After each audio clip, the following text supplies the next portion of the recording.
Ćao ljudi, evo nas petak popodne. Danas jedna od najvažnijih tema, vjerojatno, o kojoj sam pričao ikada. Tema je došla iz toga što ovaj tjedan smo dobili sigurno jedno 50-ak pitanja, poruka, poziva. Razgovarali smo sa našim klijentima, našim studentima i uvijek se izvlači jedna stvar.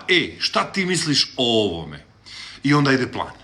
Dakle, svako od vas je već shvatio u kakvoj smo situaciji, shvatio je da je teška situacija, da nema prihoda, shvatio je da je možda i prilika da se nešto napravi i na samom tome postavljamo stvari krivo. Šta to znači? Razmišljamo kako da se mi nosimo sa stvarima, razmišljamo kako da mi iskoristimo, da se izvučemo iz ove situacije, a u biti naš posao ne ovisi o nama, ovisi o našim kupcima, kojima je vjerojatno teže u ovim trenucima nego što je to nama. Nije bitno što rade, što planiraju, žele i tako dalje. I ukoliko počnete razmišljati o tome kako da vi preživite ili kako da vi profitirate ili dobijete nešto u ovoj situaciji, kako da se vi nosite, i ako mislite samo na sebe, napravit ćete ogromnu pogrešku radeći na društvenim mrežama. Posebno u ovom vremenu. Prošli video je super dobro prošao, hvala svima koji ste gledali, stavljali svoje komentare, lajkove i tako dalje. Govori o tome kako je trošak reklama na Facebooku se značajno smanjio, to je zbog potražnje, jer ljudi vise na društvenim mrežama, vise, gledaju ekrane i tako dalje. Na drugu stranu, rijetko ko kupuje, nije da ne kupuje, ali rijetko ko kupuje, svi su to stavili za neko drugo vrijeme. I vaše ponašanje u kojem pokušavate naći način da iskoristite, napravite, vratite posao kako je bilo, vratite prodaju kako je bilo da bi zaradili pare, imate ozbiljni problema. I imat ćete ozbiljni problema. U teoriji postoje neka dva osnovna razloga zašto radimo privatni posao. Dakle, otprilike dva osnovna razloga. Prvi je onaj pravi. Dakle, onaj pravi u kojem, znate, svi mi imamo susjede, komšije, ljude koji poznaju da su pravi poduzetnik. Čovjek koji zna svojom rukom, čovjek koji razumije situaciju, čovjek koji može pomoći, čovjek koji može popraviti, čovjek koji radi nešto i tako dalje i tako dalje. Familijarni biznisi i tako dalje. Dakle, oni ljudi koji razumiju da postoji potreba, prilika na tržištu, ljudi koji razumiju da postoji problem, ljudi koji generalno žele pomoći drugim ljudima i to naplaćuju. Druga vrsta poduzetnika u koju ja spadam su ljudi koji su razumjeli da ono što smo davali vlasniku, gazdi, korporaciji ili državi vrijedi puno više i da možemo puno više napraviti za sebe, i onda smo tražili priliku ili šansu na tržištu da to što znamo ili umijemo na neki način unovčimo i zaradimo više nego što bi nam neko drugi platio. To drugo ponašanje više ne funkcionira, posebno ne na internetu. Dakle, ako tražite način da zaradite pare ili da vratite posao onakav kakav je bio, nećete dobro proći ovih dana i sljedećih 30-60 dana na internetu.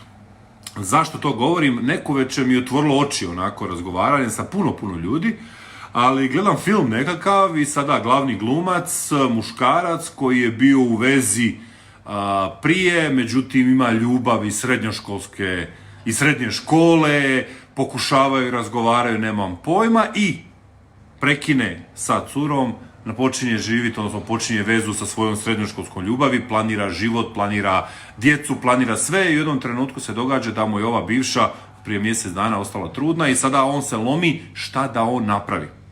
Svaku kombinaciju, svaki plan završava sa varijantom što je tu dobro za mene. I onda mu počinju govoriti ljudi, roditelji, majka, otac, govori, probaj razmišljati o tome što je najbolje za to dijete koju ta cura očekuje.